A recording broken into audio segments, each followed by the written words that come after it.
el ministerio en 2 meses armó un portafolio muy rápidamente, pasando de no tener nada en mayo a tener ya casi 14 billones de pesos en tan solo 2 meses y ser casi el top 3 de mayor comprador de TES en el año.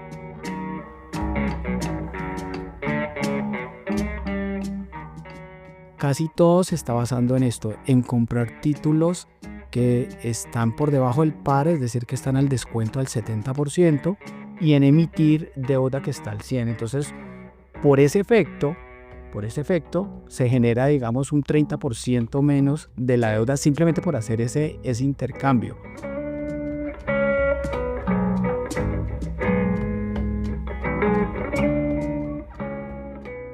Al final esa operación puede ser muy eficiente y ahorrar intereses, incluso tener algunos ahorros de deuda, pero el problema fiscal cuando termine esa operación y la anestesia de esa operación va a estar ahí todavía esperándonos.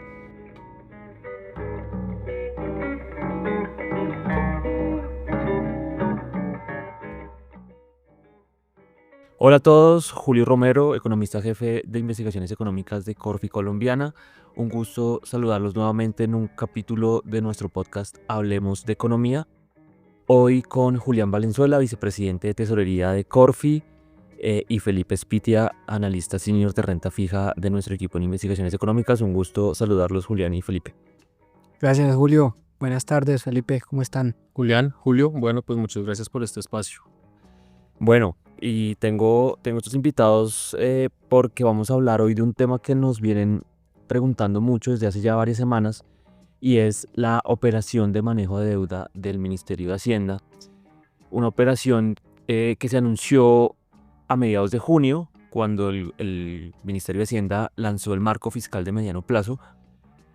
Ese marco fiscal de mediano plazo trajo noticias, digamos, de la situación fiscal que generaron preocupación, como muchos analistas lo venimos mencionando, y pues en los medios de comunicación se ha explicado que el país está en una situación crítica en términos de finanzas públicas, pero al mismo tiempo, y voy a empezar con esto, explicando en formas muy sencillas la operación para luego discutir con Julián y con Felipe cuáles están siendo los efectos desde la óptica de investigaciones económicas. Ya tenemos como un seguimiento a cómo viene avanzando la operación, y con Julián podemos tener una visión desde la tesorería, desde la mesa de dinero, cómo se viene sintiendo que afecta esta operación.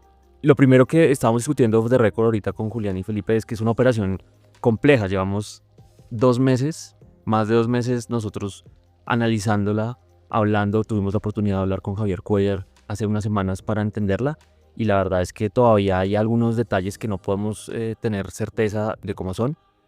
Es una operación que, voy a empezar diciendo, tiene un origen en la dificultad fiscal del país. Normalmente el gobierno, para financiar sus necesidades, acudía al mercado de deuda, emitiendo TES, emitiendo bonos en el mercado internacional, a veces con multilaterales, y tenía una participación pequeñita de lo que se llama operaciones de tesorería, que son unas operaciones que no son de endeudamiento, sino que es liquidez de menos de un año, liquidez de corto plazo, con mucha más autonomía para manejo por parte del director de crédito público. Pero en esta oportunidad llama la atención es que en la estrategia de financiamiento del 2025, esas operaciones de financiamiento son de más de 40 billones de pesos, representan cerca del 20% del total de necesidades de financiamiento. Eso nunca había pasado. Entonces, aquí estamos ante una situación atípica, una estrategia que hemos llamado heterodoxa para financiar los más de 196 billones de pesos que están en el fuentes y usos del Ministerio de Hacienda. Dicho esto, entonces la estrategia, como les decía, es una operación de manejo de deuda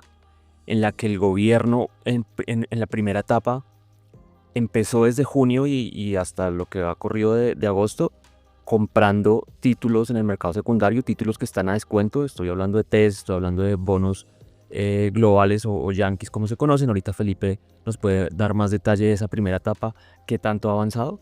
Y en la segunda etapa, el gobierno, mediante un contrato derivado que se llama Total Return Swap, o TRS, con varios bancos internacionales, obtiene liquidez por un año, corto plazo, a una tasa de interés muy baja, en francos suizos, y para eso tiene que poner unos colaterales, unos bonos de los que les mencioné que estaba recomprando, y un haircut. un haircut que lo hemos venido confirmando. Ese haircut va a estar cubierto con bonos de corto plazo emitidos por el gobierno, que son los famosos TCOs. Y en eso pues también tenemos cifras de cómo va el avance, ahorita Felipe nos cuenta. Entonces en esa segunda etapa el gobierno pone como garantía o colateral unos títulos que ha venido comprando y el haircut. Y en los próximos 12 meses, que podemos llamarlo como la etapa final de la operación, el gobierno paga el TRS. Antes de agosto del 2026 ya debería quedar cancelado ese TRS, es decir, le paga a los acreedores el préstamo con emisiones de títulos en euros, en pesos principalmente.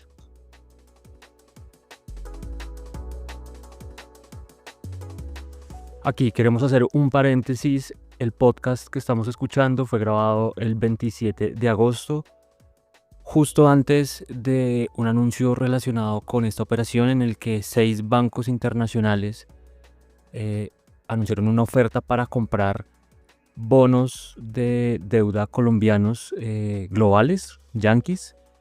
Una operación que va a realizarse en la próxima semana. Hasta el 4 de septiembre se estaría cerrando esa operación y está en línea con lo que estamos hablando en este podcast. Los resultados de esa operación, como les digo, se van a conocer en la primera semana de septiembre. En la discusión del podcast no teníamos esa información, pero importante tener en cuenta que ese anuncio, que ha sido muy importante para el mercado, confirma que la operación de manejo de deuda del Ministerio de Hacienda va realizándose con éxito, y de hecho ya estaría culminándose, al menos en una buena parte, finalizando agosto y comenzando septiembre, con estos 6 bancos internacionales que van a comprar títulos globales, bonos de deuda colombiana en el mercado internacional. Y esto va a estar respaldado por los TRS que estamos hablando en este podcast.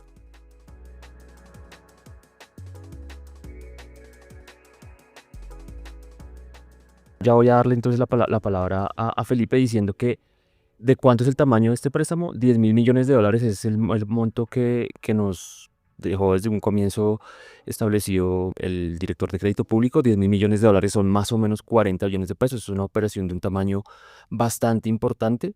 Las tasas de interés estarían entre el 1 y el 1,5% a las que se financia el gobierno. Y al final, si ustedes se dan cuenta, como se está endeudando a una tasa, digamos, muy baja, en Suiza, en una moneda que está apreciada, donde la economía tiene riesgos de deflación, por lo tanto las tasas de interés se van a mantener bajas, o se espera que se mantengan bajas. Entonces el gobierno está diciendo: yo ahí encuentro un atractivo para adquirir una deuda, un pasivo que tiene una tasa de interés baja y un riesgo de depreciación de nuestro peso versus el franco suizo relativamente bajo. Y por el otro lado, está invirtiendo en títulos de deuda de Colombia que están con castigos altos, es decir, tiene unas tasas de interés elevadas.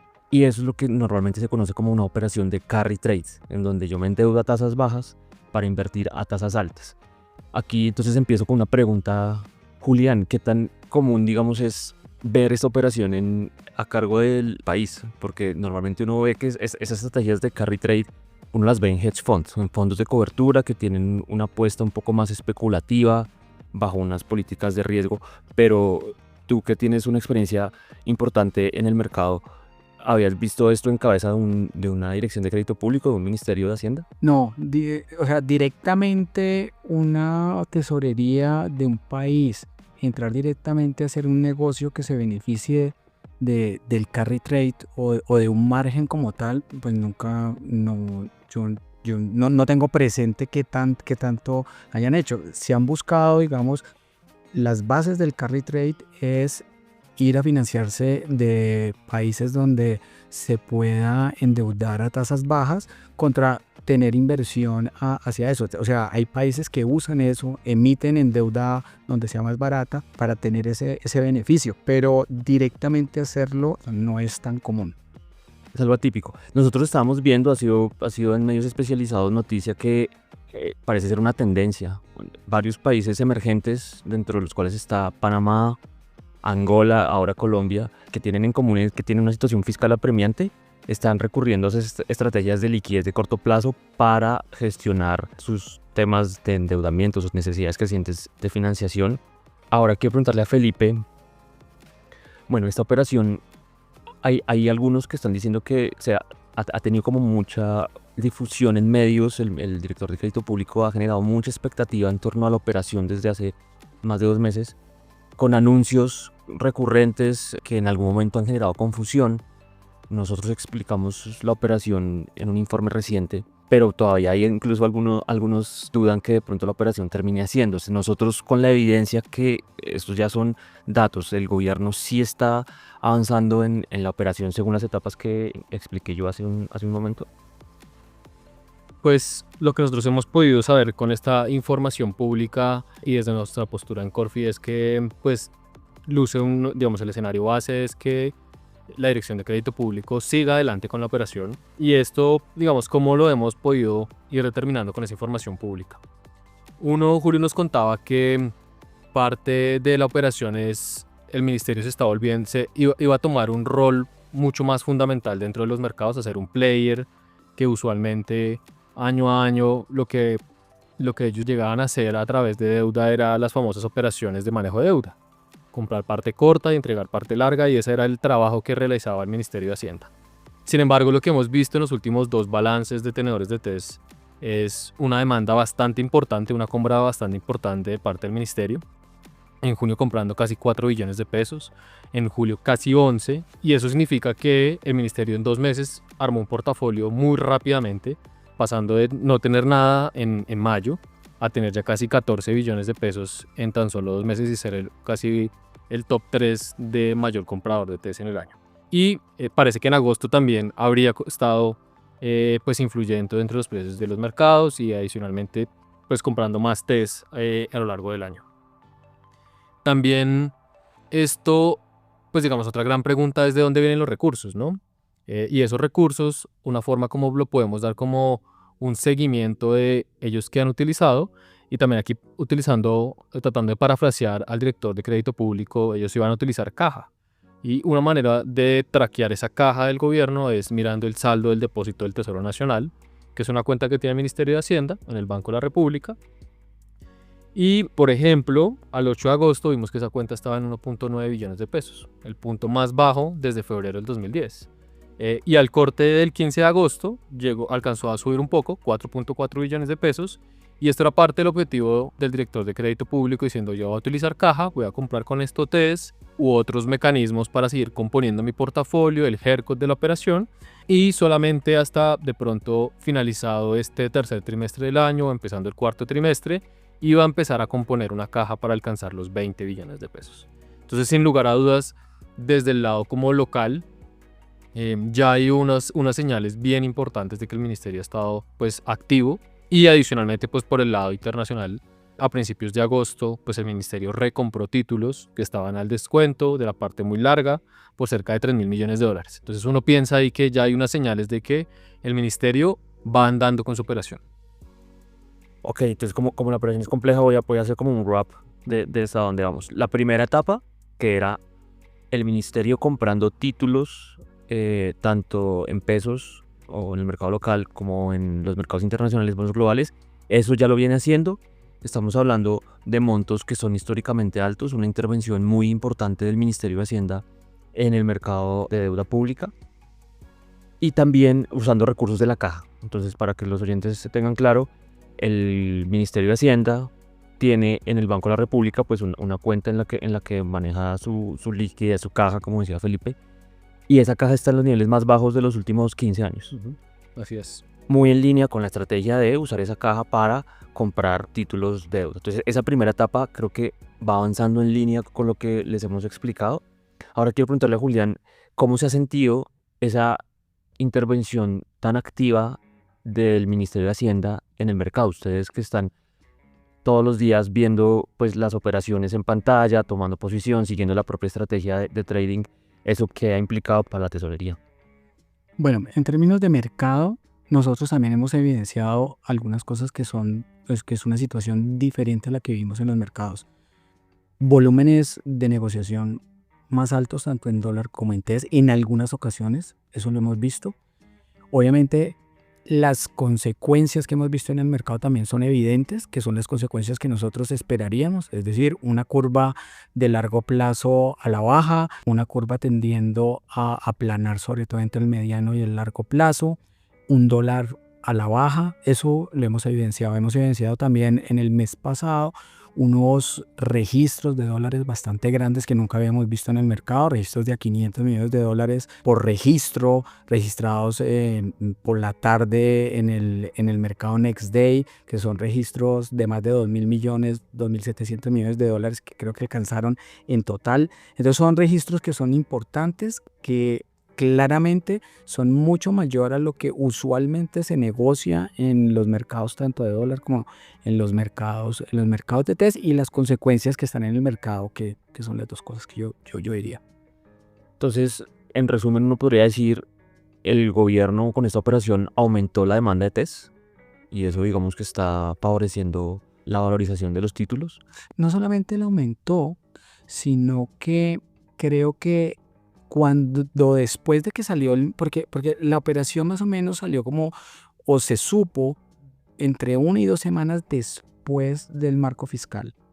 Que el marco fiscal, obviamente, tal como lo dijiste, trajo malas noticias y veníamos en una tendencia hacia arriba, todo el mundo vendiendo y comprando dólar y vendiendo, y la tendencia cambió totalmente. Los test desde ahí en promedio se han bajado más o menos 120 básicos y el dólar puede haber tenido una corrección a la baja de 200 básicos. No solamente por las consecuencias de la operación en general, pero también yo creo que los mercados empiezan a descontar que sí se va a hacer la operación y también existen los dos efectos. Yo diría que más que una mayor demanda es tener un player que no teníamos. Pensemos de que antes del marco fiscal no sabíamos esta gran intención del Ministerio de Hacienda por querer recomprar su deuda, por esa expectativa, porque al final también es una expectativa como tesorero trader que está haciendo la Dirección de Crédito Público, decir, mi deuda está barata y yo creo que me va a traer unos beneficios en el futuro corto mediano plazo por temas de rentabilidad que inclusive hasta ellos mismos lo están causando, y que pues otra vez, como lo mencionamos en ese balance de tenedores de test, pues el Ministerio de Hacienda no es un jugador muy relevante a lo largo del año de comprando o vendiendo test. Simplemente es relevante en el momento de hacer sus operaciones de manejo de deuda. Esa era como la gran participación que uno podía tener en el Ministerio a lo largo de un año. Entonces yo creo que tener ahora el Ministerio, el equivalente puede ser tener un jugador muy parecido a los fondos de pensiones, que usualmente en esos últimos años han venido comprando año corrido 13, 14 billones de pesos a lo largo de un año. El ministerio lo hizo en 2 meses. Claro, entonces de esa forma uno dice, ok, aquí hay un player otra vez que no teníamos en el radar, y pues como lo ha dicho Julián, pues eso se ha visto en las pantallas. Sí, digamos que para allá veo mi comentario cuando dije que aumentó la demanda, porque el hecho de tener un jugador tan importante en cuanto a flujo comprando test, que es el ministerio, ya no solo haciendo esos canjes de deuda que normalmente sí se hacían, sino conformando un portafolio de un monto billonario para esta operación. Ahí es donde vimos la entrada de un jugador nuevo, que de hecho pues voy a hacer aquí como un comentario. Nosotros antes de toda esta operación en Corfi habíamos dicho, como la situación fiscal era tan apremiante, el gobierno iba a tener que colocar más deuda para financiar ese déficit creciente, y decíamos que si no entraban los extranjeros, los inversionistas extranjeros, iba a ser muy difícil que el mercado local absorbiera esa cantidad de deuda.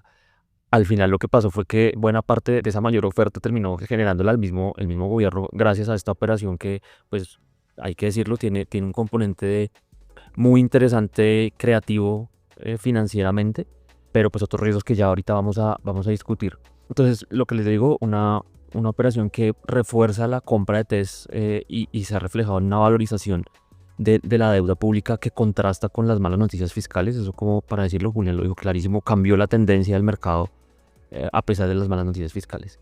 Y por el otro, que yo no lo he mencionado mucho, pero como esta operación implica que el gobierno, con la liquidez que recibe de los 10.000 millones de dólares, una parte la va a usar en el mercado local para comprar test, o la está usando para comprar test, eso implica monetizar moneda extranjera, principalmente dólares, y eso ha generado una mayor oferta de divisas en la economía, que pues explica parte de la tendencia que hemos tenido, un dólar que ha estado alrededor de los 4.000 pesos en las últimas semanas.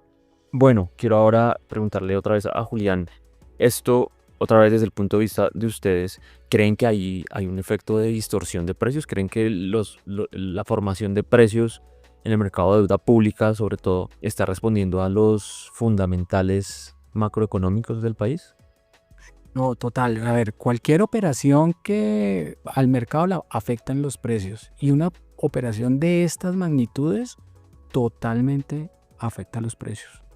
Y ya pues, como lo dije, mercado de TES a la baja, la curva de TES aplanando y el dólar a la baja. Entonces, por supuesto que tiene un efecto enorme, y sobre todo si analizamos lo que es el ministerio. El ministerio no solamente, digamos que es un jugador diferente, pero jugando en las mismas pantallas que juegan todos los demás creadores de mercado, tanto de peso dólar como de TES. Diferente porque está detrás de una operación de unas magnitudes importantes. Diferente porque tiene información de qué está pasando en el mercado, cómo han sido las demandas de las subastas, porque no solamente está activo en esta operación, sino que está activo, ha cambiado las subastas, ha cambiado los títulos que va a subastar, está haciendo también subastas de canjes de TES. Antes los hacían directamente a través de Ceneo, ahorita los hacen más abiertos, lo cual yo lo considero como un buen paso en el mercado, pero claramente tiene toda la información del volumen, de jugadores.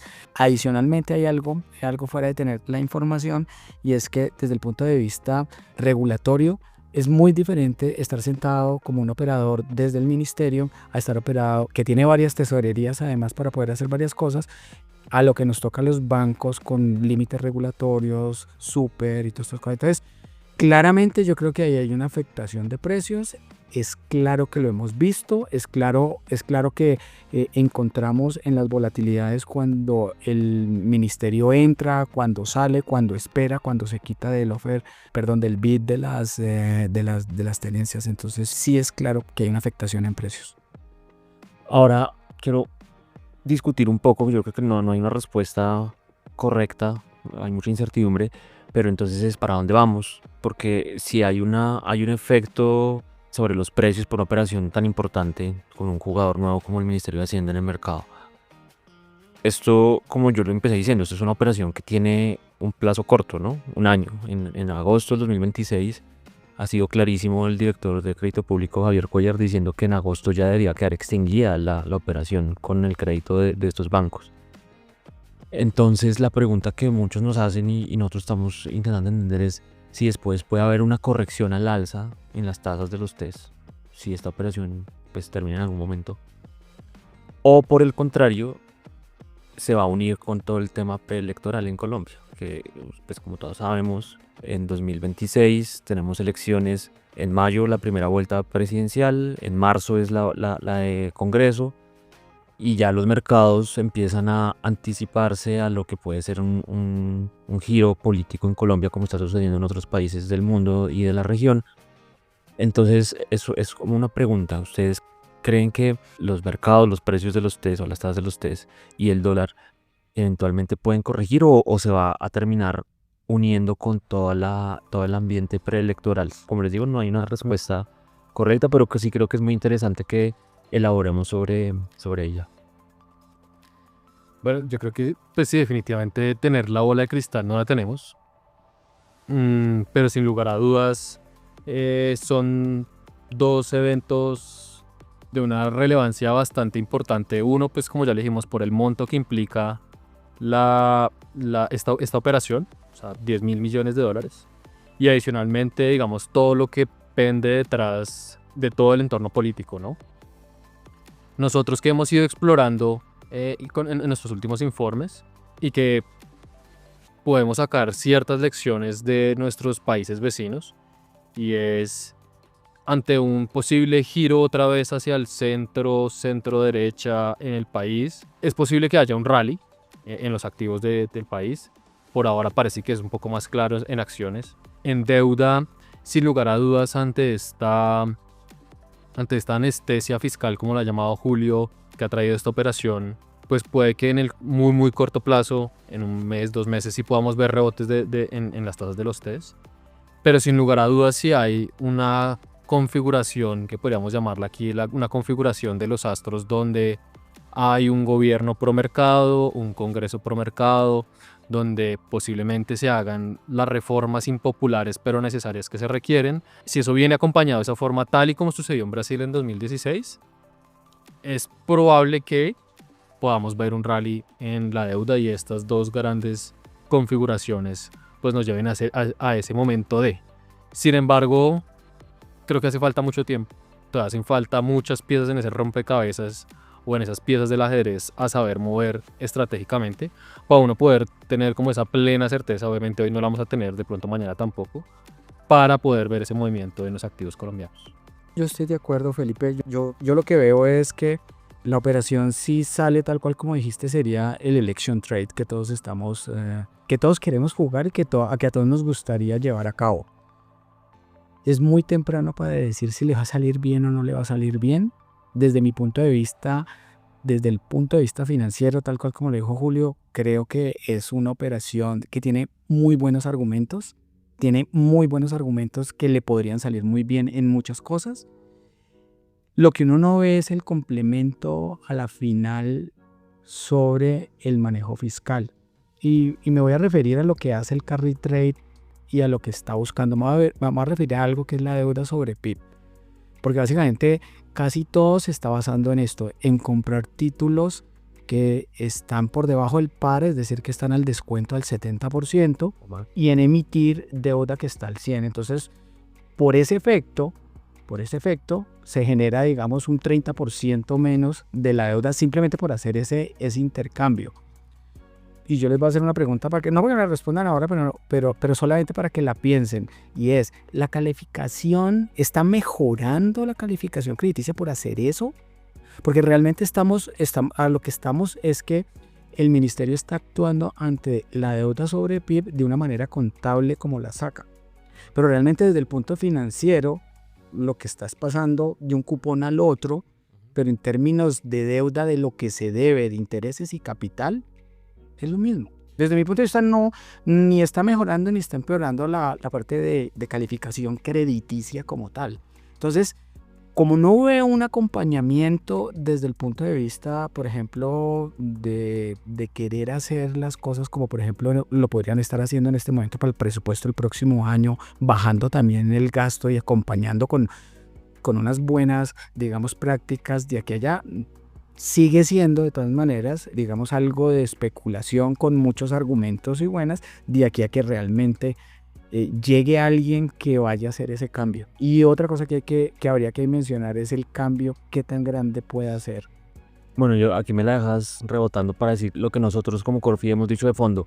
Esta operación, más allá de unos riesgos financieros que pueda asumir, que creo que son inherentes a cualquier estrategia de financiamiento y más en moneda extranjera, esta operación tiene un problema, y es que está distrayéndonos del problema principal de las finanzas públicas, y es, necesitamos hacer un ajuste en ingresos tributarios, en gasto público. Felipe lo decía, es un ajuste que le va a caer al próximo gobierno y al próximo Congreso, que es impopular, pero sin ese ajuste el país va a un precipicio fiscal. Y esta operación no está solucionando el origen del pecado, digamos, del pecado fiscal, que es tener un gasto mucho más alto que los ingresos y una necesidad creciente de estar buscando cubrir ese exceso de gasto con más deuda pública. Entonces, bienvenida todas las estrategias que logren ser más eficientes al país, y yo creo que esa estrategia va en esa dirección correcta, está diversificando además las fuentes de monedas de endeudamiento en términos internacionales, eso es bueno, y hay unas eficiencias en términos de reducción de la deuda vía eso que explicaba Julián. Pero no nos confundamos, o sea, el país no va a salir de la situación fiscal tan grave en la que está si no hacemos la tarea de reducir gasto de forma estructural, de aumentar los ingresos para que no solamente sean las empresas formales y los asalariados los que terminen pagando más impuestos, sino que se logre ampliar la base de contribuyentes. Ese es el verdadero problema. No creamos que la solución va a ser una operación de financiamiento creativa e innovadora como esta. De hecho, pues cierro un poco con esto. En el proyecto de presupuesto para el 2026 que el gobierno presentó hace unas semanas, ya están contemplando que el ahorro de intereses de esta operación, de intereses de la deuda, abre espacio para gastar más. Entonces, al final, esta operación no solamente anestesia al mercado de deuda por las malas noticias fiscales, sino que está habilitando más gasto para el gobierno. Al final, la Dirección de Crédito Público pues es una tesorería que se encarga de conseguir la deuda y los recursos para el gobierno, pero las decisiones de gasto son potestad del presidente y de su equipo de ministros, del ministro de Hacienda en particular. Entonces, al final, ese es como el mensaje: no hay almuerzo gratis. Es como el resumen. O sea, al final esta operación puede ser muy eficiente y ahorrar intereses, incluso tener algunos ahorros de deuda, pero el problema fiscal cuando termine esta operación y la anestesia de esta operación va a estar ahí todavía esperándonos. Y eso, la medicina para ese problema no pasa por estrategias de financiamiento, pasa por ajustes fiscales. No sé si quieran hacer algún comentario para cerrar nuestro podcast. Tal vez dos connotaciones que tienen que ver con mercado. Una que me parece interesante es que es el silencio, por lo menos de manera oficial, no sé si lo habrá dicho en otros escenarios, pero de manera oficial el Banco de la República no ha mencionado mucho sobre las consecuencias de esta operación, siendo que sabemos que es un monto enorme para los mercados. Y lo otro es una preocupación interna, y es sobre la emisión grande que hay sobre los TCOs, sobre esa parte, y sobre las consecuencias que pueden tener eso sobre algo de crowding out. Eso un poquito amarrado a que una vez salgamos de esta operación, seguimos con las necesidades y con un objetivo de prefinanciamiento bastante importante para este año. Bueno, sí, eso es que esta operación tiene mucha tela de donde cortarle. Lo que toca, Julián, voy a empezar por lo segundo. El crowding out es, en pocas palabras, cuando el sector público, el gobierno, acapara los recursos de ahorro en la economía, o sea, se endeuda acaparando los recursos de ahorro en la economía, y el sector privado pues no tiene mucho para financiarse. Eso en Colombia viene siendo el caso desde hace un tiempo, y con esta operación, aunque ustedes se dan cuenta, esta operación consigue liquidez y permite unas eficiencias de mercado. Otro punto que no hemos discutido tiene que ver es con que el gobierno va a terminar emitiendo más mediante subastas internas para configurar la reserva de liquidez. O sea, esta operación inicialmente estaba pensada para tener una reserva de caja, porque el gobierno venía con problemas de caja desde hace varios meses. Inicialmente el director de crédito público dijo: vamos a hacer esta operación que no solamente nos permite esas eficiencias financieras, sino que también nos da caja. Esa caja, esa reserva de liquidez no se configura con esta operación, sino mediante emisiones que se van a realizar en el último trimestre del año, cuando ya se haya cumplido el programa de subastas del 2025. Entonces van a prefinanciar 2026, y esa es la reserva de liquidez de cerca de 20 billones de pesos que está en el Fuentes y Usos.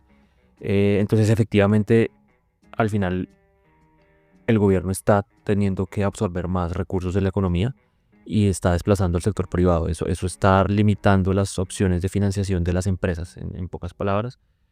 Y sobre el rol del Banco de la República, esta operación, tanto por su efecto en el mercado monetario como por su efecto en el mercado cambiario y por sus dimensiones, es algo que nosotros, incluso al director de crédito público, Javier Cuellar, le mencionamos, y la respuesta es que ellos están coordinando. Lo que pasa es que no tenemos comunicación pública. Lo que uno esperaría es que haya coordinación entre el Ministerio de Hacienda y el Banco de la República, porque esta operación pues tiene efectos monetarios y cambiarios no despreciables. Pero no sabemos mucho más, la verdad. Eso sí, no podemos decir mucho más.